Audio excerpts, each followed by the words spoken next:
My fiancé told me. Call off the honeymoon. My ex needs me that week for emotional support. I said, that's fine. It's already canceled. Along with the wedding, the venue, and our entire relationship. My name is Daniel. I am 32 and I work in commercial property management in a mid-sized city in the Midwest. My job is structured and predictable, mostly budgets, maintenance schedules, and tenant negotiations. I keep a steady routine. Early mornings, gym before work, evenings at home reviewing contracts or cooking. I am not impulsive by nature, and I do not make major decisions without planning. My fiancée is Lauren. She is 30 and works in marketing for a regional healthcare company. We have been together for 3 years and engaged for 8 months. We do not own a house yet, but we signed a lease together last spring and share all expenses evenly. The wedding was scheduled for late September, and the honeymoon was booked for the week immediately after. Lauren is outgoing and blunt. That was something I initially appreciated because I tend to be more reserved. Over time, blunt shifted into something sharper. She prides herself on being honest, but often that honesty lands as criticism. She corrects waiters, argues with customer service on speakerphone, and has no issue telling friends that their life choices are inefficient. I learned to filter it out when it was directed at other people. It became harder when it was directed at me. To be clear, there were no obvious red flags about cheating or secret meetings. The issue has always been boundaries, specifically with her ex, Marcus. They dated for 4 years before me and broke up about a year before we met. According to her, they ended because he was emotionally unstable and resistant to commitment. She framed it as her outgrowing him. From the beginning, she insisted they were still friends because she felt responsible for his mental health. I told her I was not comfortable with constant one-on-one dinners or late-night phone calls. She said I was being insecure and that adults should be able to maintain mature friendships. I did not argue endlessly. I set a clear boundary that I was fine with occasional contact, but not emotional dependency. For the most part, she adjusted. Or at least I thought she did.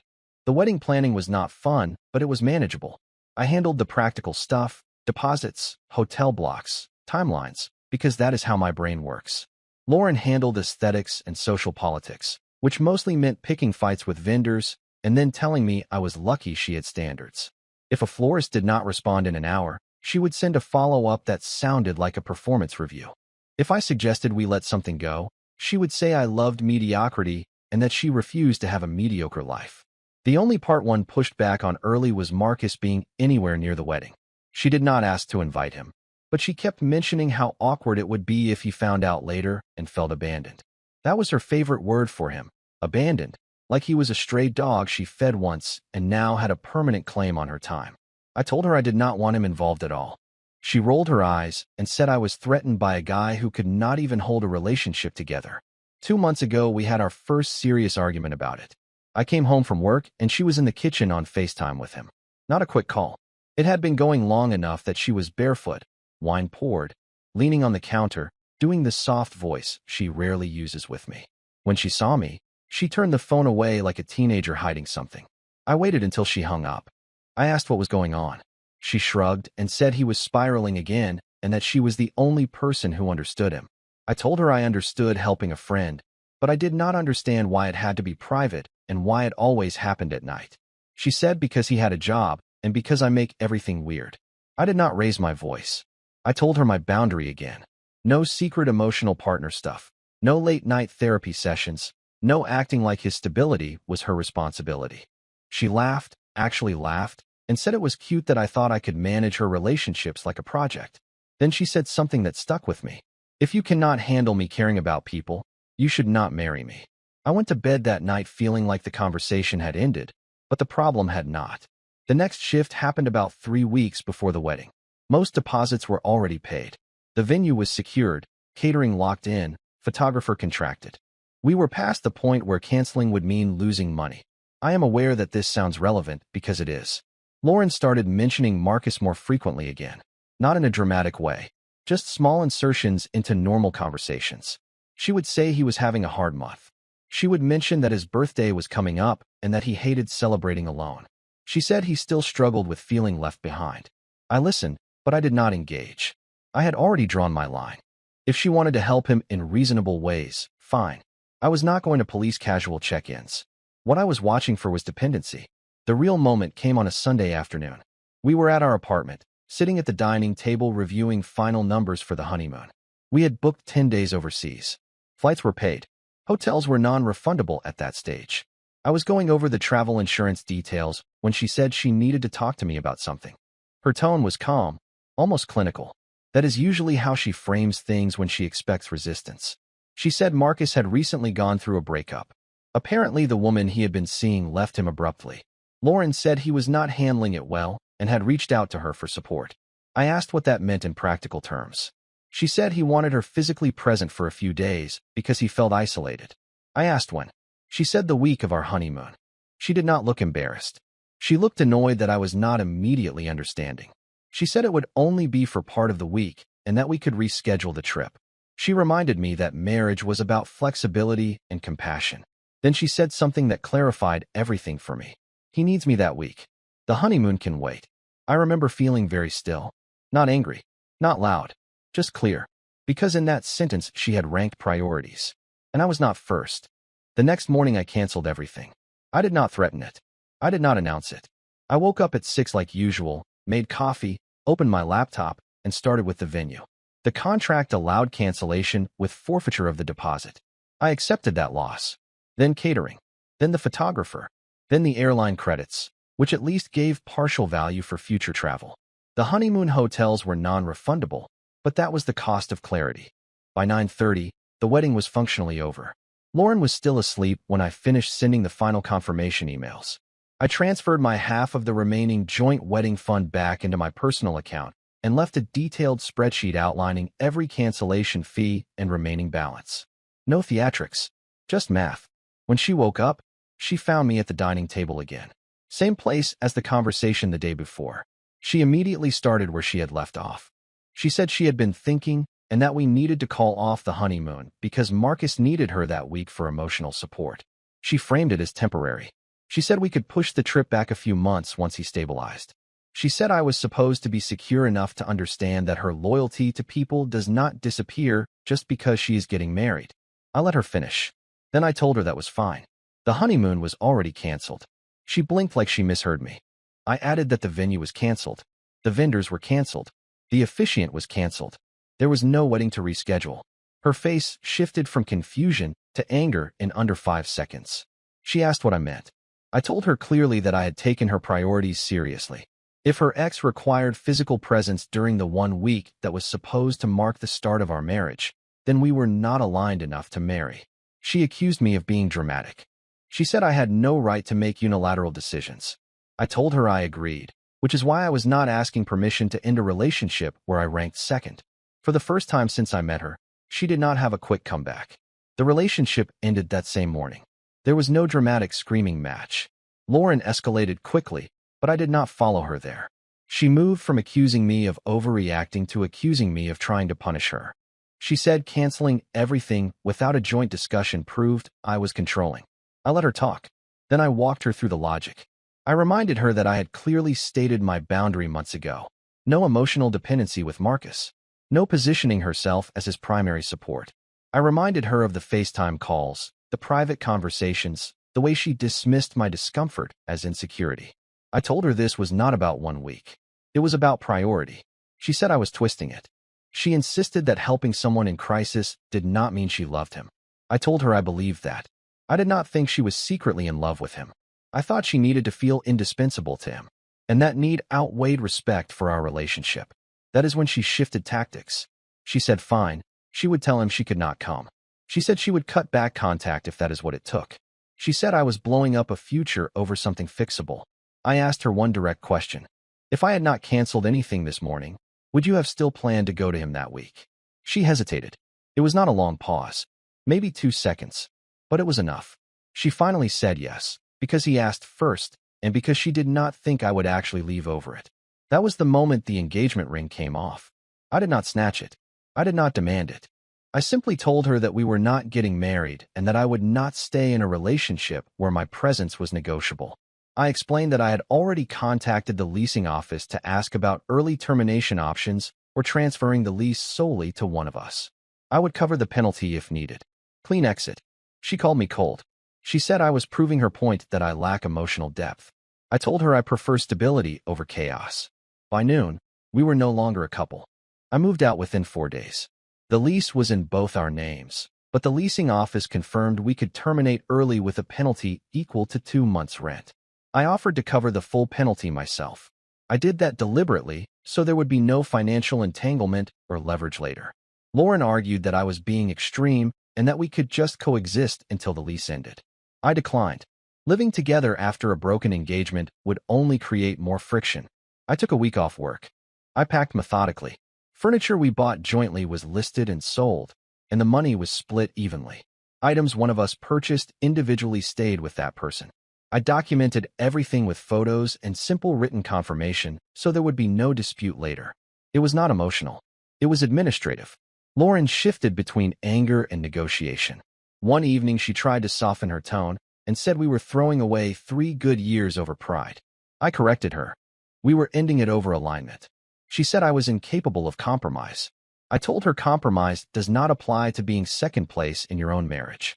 On the 4th day, I signed a short-term rental across town. Smaller place, month to month. I hired movers for the larger items and left the keys with the leasing office after a final walkthrough. I sent Lauren a brief message confirming utilities were closed and the security deposit disposition would be mailed to her. Then I blocked her number. I also blocked her on social media. Not to be dramatic. To prevent the slow bleed of half conversations and late night just checking in messages. I informed close friends and family that the wedding was canceled and that I would not be discussing details beyond saying we were not compatible. The silence afterward was immediate. For the first time in months, there were no notifications about Marcus, no tense conversations about boundaries, no feeling of competing with a ghost from her past. Just a quiet apartment and a very clear line. I did not feel devastated. I felt resolved, and that surprised me the most. About a week after I moved out, the messages started coming through other channels. Since I had blocked her number and social media, Lauren switched to email. The first one was short and sharp. She accused me of humiliating her in front of family and friends by canceling everything without warning. She said people were asking questions she should not have to answer. I read it once and did not respond. Then came a longer one. She wrote that Marcus had stabilized and that she had told him she could not be his primary support anymore. She framed it as growth. She said the crisis had clarified things for her and that she realized she wanted a future with me, not him. She suggested we meet in person to talk like adults instead of acting like strangers. I considered whether I owed her a conversation, not because I doubted my decision, but because I wanted to be certain I was not reacting out of ego. So I reviewed the timeline calmly. She had planned to cancel our honeymoon to be physically present for her ex. She admitted she would have gone if I had not acted first. Her default assumption was that I would stay regardless. That was not a temporary lapse. That was her understanding of the power dynamic. I replied once. I kept it brief. I told her I did not question her intentions. I questioned her priorities. I explained that I was not interested in rebuilding trust where I had to compete for basic positioning in my own relationship. I wished her well and asked her not to contact me again unless it related to final financial paperwork. She responded within minutes. This time the tone was different, less sharp, more frustrated. She said I was rewriting history to make myself the victim. She said real relationships require flexibility. She said my rigidity would leave me alone long term. I did not engage. 2 days later she showed up at my new place. Not aggressively. She knocked. I did not open the door. I told her through it that this was not appropriate and that if she returned again uninvited, I would consider it harassment. I did not raise my voice. I simply stated the boundary. She left. After that, the emails stopped. The quiet returned. The fallout spread beyond just us. Within 2 weeks, mutual friends began reaching out. Not aggressively, but carefully. A couple of them had been told a version of the story that painted me as impulsive. According to Lauren, I panicked over a minor scheduling conflict and overreacted instead of communicating. I expected that. Reputation management has always been one of her strengths. I did not counterattack. When asked directly, I gave a simple explanation. She prioritized being physically present for her ex during our honeymoon week. I did not view that as compatible with marriage. I ended it. Most people went quiet after that. The facts did not require embellishment. One of her friends attempted to mediate. She called and suggested that Lauren had always been the caretaker type and that I must have known that going in. I agreed that I knew she liked being needed. What I did not agree to was being secondary to a former partner in the first week of our marriage. There is a difference between compassion and misaligned loyalty. Through mutual circles, I learned that Lauren did spend that honeymoon week with Marcus. Not in some romantic getaway scenario, just at his apartment. Groceries, late-night talks, the whole supportive presence she had described. When I heard that, I did not feel jealous. I felt confirmed. Because if she truly believed our engagement was salvageable, she would have created distance immediately. Instead, she stepped fully into the role she had defended. Around that time, she attempted one last indirect contact.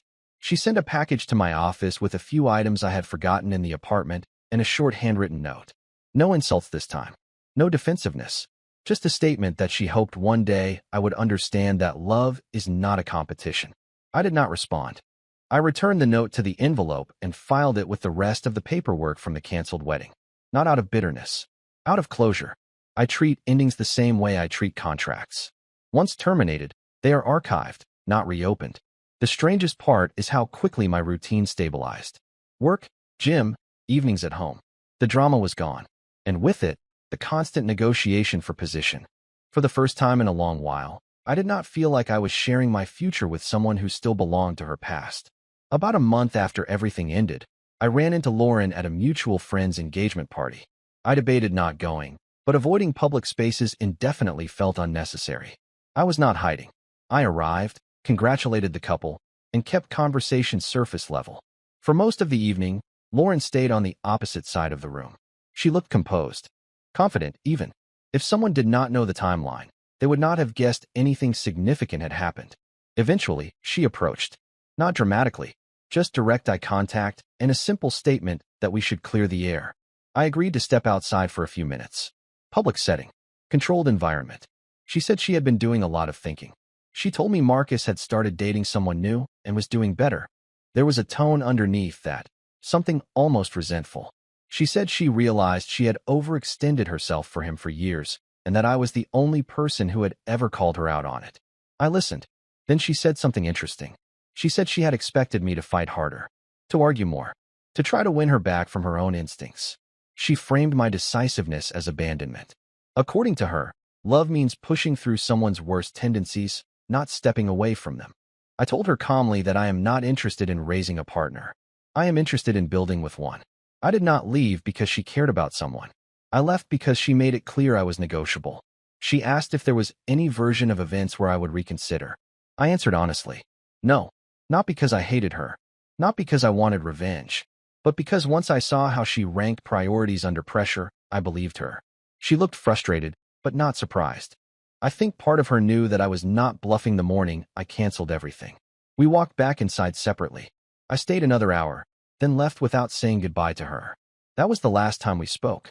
It has been 8 months since I canceled the honeymoon, the wedding, and the relationship in the same morning. From a logistical standpoint, the consequences were straightforward. I lost some deposits. I moved twice in 1 year. I had to explain to extended family why invitations were rescinded. None of that was pleasant, but all of it was manageable. Money can be earned back.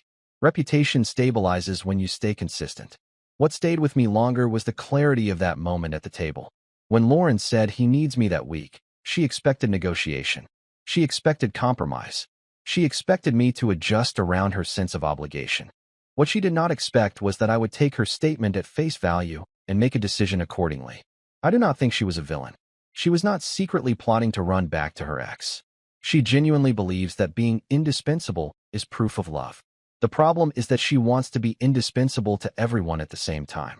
That sounds generous on the surface, but in practice it creates instability. Someone always ends up second. I refuse to be that someone. Since then, I have dated casually but slowly. I am more attentive to how someone handles boundaries, not just with exes, but with work, friends, and family. When conflict arises, I pay attention to who gets prioritized under pressure. Words are flexible. Actions are not. Occasionally I hear updates about Lauren through mutual acquaintances. Nothing dramatic. She moved apartments. She changed jobs. Marcus is no longer a daily topic, which is ironic. I do not feel anger when I hear her name. I feel distance. If I had waited, argued longer, or tried to outcompete her past, we might have made it to the wedding. And then I would have been legally and Western pattern as well. Other people who fit this would be like Patton, right? Married his cousin, slapped soldiers who Did he really? He married his cousin? Yeah, I think it's his third cousin. How many cousins removed does it become okay? I don't know. Is it third, fourth? If there's blood... Have you never met them? I'm Icelandic, so I really can't say anything, right? They literally have apps in Iceland. Like my grandparents and my great-grandparents are all from Iceland. They settled in Manitoba, Gimli, Manitoba, which is this Icelandic community. And they literally have apps in Iceland to make sure you're not dating your cousin. So, less than such a small community. Less than 1 million people all on one island. So you're trying to prevent that stuff. But anyway, Patton, slapped soldiers who had tuberculosis. One of them probably had shell shock. It got in the newspaper. They wanted his head. And thankfully, the generals were like, no, he's the guy that we need for the moment, right? He had the ivory pistols, and he dressed not like a general. He didn't talk like a general. He wasn't like a Eisenhower where he had the veneer of a general. But we knew he was the only guy we could have at the Battle of the Bulge. Like the Germans talked about him like he was already a mythic legend in his lifetime. But the part of this pattern that people should understand, or when they examine this pattern, is it never ends well for these anti-heroes. They're always killed or defamed in the final analysis. So when the Magnificent Seven come in, they'll go to another town and all get killed. When Patton retired, he died in some weird Jeep accident. Wolverine, he's the only guy left on this desolate world where the Hulk's in charge, and it's a horrible existence. Petraeus is another one. I briefed Petraeus. I worked not for him, but for people who worked for him in Iraq. And he was the guy that got us through with the surge. But he was really a weird guy when you would talk to him. Like you knew that he knew something you didn't, and that he was seeing things that you weren't. But even for myself, as being like a chief warrant officer at that time, a low-level technician, he would ask questions like he got it. He didn't act like other generals. Like other generals would have their 3 things they want to talk about, then they'd want to get out of Dodge. He would ask questions that really had implications. And he is another one of these outsiders who came in to write a system that was not working vis-a-vis Iraq in 2006. And then what happens to him when he leaves? They put him in charge of the CIA. They knew he had been screwing around with this woman. And they're like, okay, he served his function. Now he needs to get out of Dodge. And then he's got tried for all of these things and sleeping with someone while he wasn't married. And, it's not a ceremonious end for these types. Is that really what happened to Petraeus? That's how he ended? Yeah, he was sleeping with some girl that was writing his book or something along those lines. That's it? I'm not saying married. I'm not saying that's the end of him. Right. All I'm saying is that history will remember the pattern is ending unfavorably. Mm-hmm. You know what I'm saying? And so when I examined Trump, I said, I don't like what he says. I wouldn't want him around my daughters. Wouldn't want him at a dinner party. But he seems to be saying these things like he's going to reset this system. I think it was Chappelle was on your show or another show or someone like that where he talked about Hillary saying, something about the tax loopholes or whatever.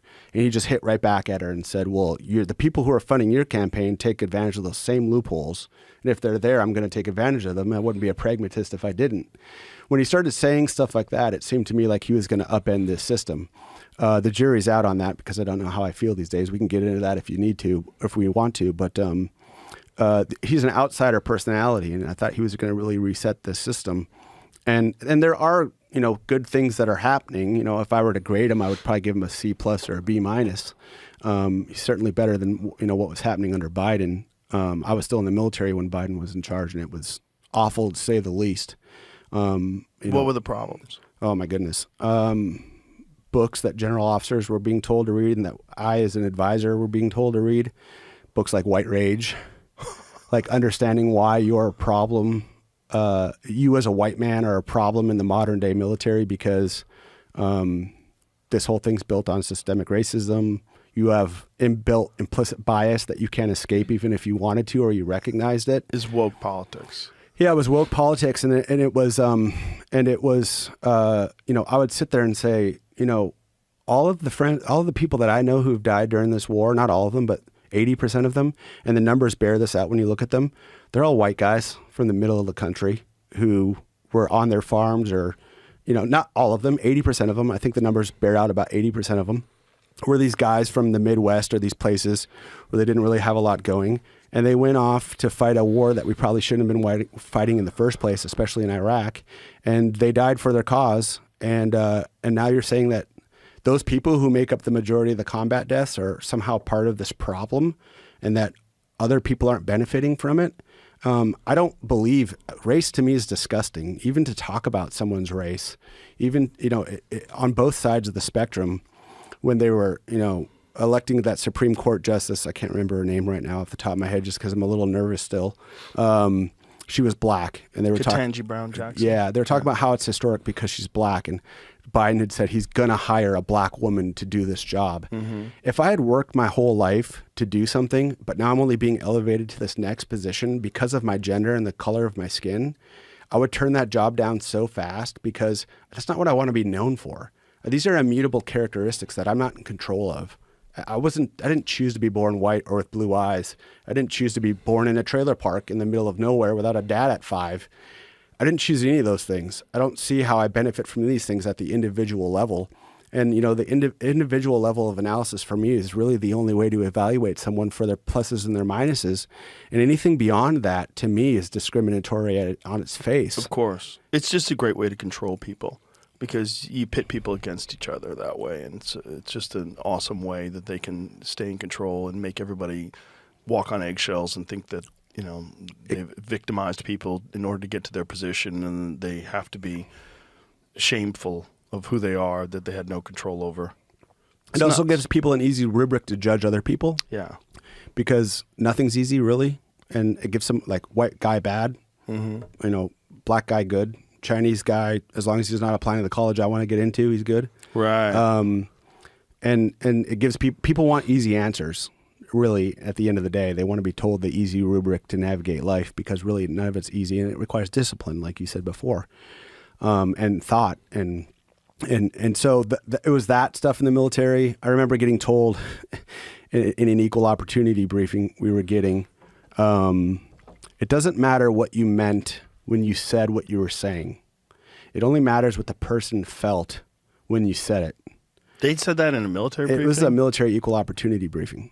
So, and the example they gave was, if a woman walks into we worked with a lot of civilians at this military organization where we were developing these offensive cyber capabilities, a lot of civilians in there. And so if, woman X walks in today and she's got a dress on, and the thought in your head is, I'd like to get my wife that dress or something like it, or find out where she bought it. And you just say, that's a nice dress. Anyway, here's the TPS reports. If she heard something sexual or didn't like the connotation or whatever, there's going to be an investigation. You're going to be pulled out of that office. This is all going to happen despite what you meant. So the idea probably was good. We want to prevent sexual harassment inside of the office. But it was weaponized. But it was weaponized, and it was carried out in a way where it's only about how people feel and not what a reasonable person standard would be in a particular situation. And from the time I joined the military until that time, we'd been at war. My entire time in the military, we were at war. I deployed throughout my career. And I wouldn't say that I was a war horse. I was not a long tabber. I was not a cool guy kicking in doors. It was my job as the guy with, tape over his glasses to point out the door for someone else and say, bad guys in there. So I was not, a super badass in that regard. I was a nerd for super badasses. And, but we also all engaged in gallows humor, and we would, the jokes and stuff, even someone who had recently died, we would make a joke about. It's because you have this tremendous, pressure, and comedy is the relief valve for that in a lot of ways. Yeah, of course. But then someone would overhear that joke or something, and now you're looking down the barrel of a 15-6, which is a military investigation, and all of these things that could permanently impact your life in a way and give you a scarlet letter to where you could never be employed again or do anything ever again, because you were simply trying to relieve some pressure, or you were trying to find out where to buy your wife the next dress. And now your life's being ruined. And I know guys who suffered under that sword. Like, I wouldn't name them, but I know guys who, their career met a terminal end because of a dumb joke or something. It's like, you can't be expected to go out and shoot people in the face and then be sensitive to someone's feelings an hour later. Right. It's just, it does not work. Now, should you talk to that guy and say, hey, you made woman X feel so-and-so, be more cognizant of that whenever you're around her in the future. Well, you should also have a rational discussion with the woman. Yes. So what did he ask you? He Yeah. said, where did you get that dress? It's very lovely. I'd like to get one for my wife. Why were you upset at that? Like, is this rational? Like, how you can't be in an office if you're that sensitive. Like, it's one thing if the guy said, I'd like to get you out of that dress. Well, okay, for sure. Now you're in a different world. 100%. Right. Yeah. But if someone says, you look great, have you lost weight? You look fantastic. That's a compliment. Yes. And if someone gets upset, I felt sexually objectified. I felt harassed. Like, okay, he just said you look great. Yeah. Well, that's it. Healthy. It's not you look great. I'd like to get you naked. Right. Now we've crossed the Rubicon, right? Yes, Now we're into for sure. But just you look great or I like your dress. That's like if you said that to a man, like, hey, great suit. Yeah. And he's like, Hey, I you've need to trimmed file a up. complaint. Yeah, right. I need to file a complaint. Yeah, you've trimmed up, Joe. You're looking good. Great, Bill. Like, oh my God, I'm being harassed. I need a complaint. That would have worked during the Biden administration. That is fucking crazy. That would have worked. That's so crazy. And the other thing that they were doing in this briefing, which is where I kind of, the last couple of years of my military career, I got in trouble a couple of times, or I should say called down. I was a senior, I was a CW4. I was one rank from the top. I was advising 2-star generals, colonels on very important matters. I wasn't high. I wasn't high in the dominance hierarchy, but I was adjacent to people who were as an advisor. And the amount of, in this briefing in particular, they had gotten into, it's bad that there are so many white people. I'm doing high points here, but we need more diversity. I was part of an accepted career program that they were starting to call like the old white boys network, because most of the people. So the requirements for this network were, you had to speak a couple languages, you needed an engineering degree or some kind of demonstrated engineering background, you had to have deployed. They wanted you to speak the language very well. They wanted you to be able to go through these engineering courses, these other things. And what happens naturally is you now need people who are interested in engineering, all right? So you've got somebody who's maybe more constrained in their thinking. You need somebody who speaks languages. Well, now they also need to be kind of, speak French, speak Russian, whatever it was. So they had to have studied or lived in an area and done this. And they need to be able to go through these crazy tactical and strategic types of courses. By virtue of those things, you're going to get men. And were lots of women, but then there'll be more white men. And it's not because the pool presented itself that way. Now you have to extract from that pool. And so in this briefing, when they were talking about like the old white boys network or how we need to change things, I said, do you realize that most men have more in common than most women? Or like if I say I need more diversity in a particular room, if you said diversity of thought, I'd be fine with that. But Joe and random black guy in the same program in the same office have far more in common than the white woman. But what you're saying is these people need to have all separate different colors and different like all of this needs to be this way. It's going to naturally present itself that way because men in the military generally are disagreeable. Men in the military who like engineering are generally hyper disagreeable.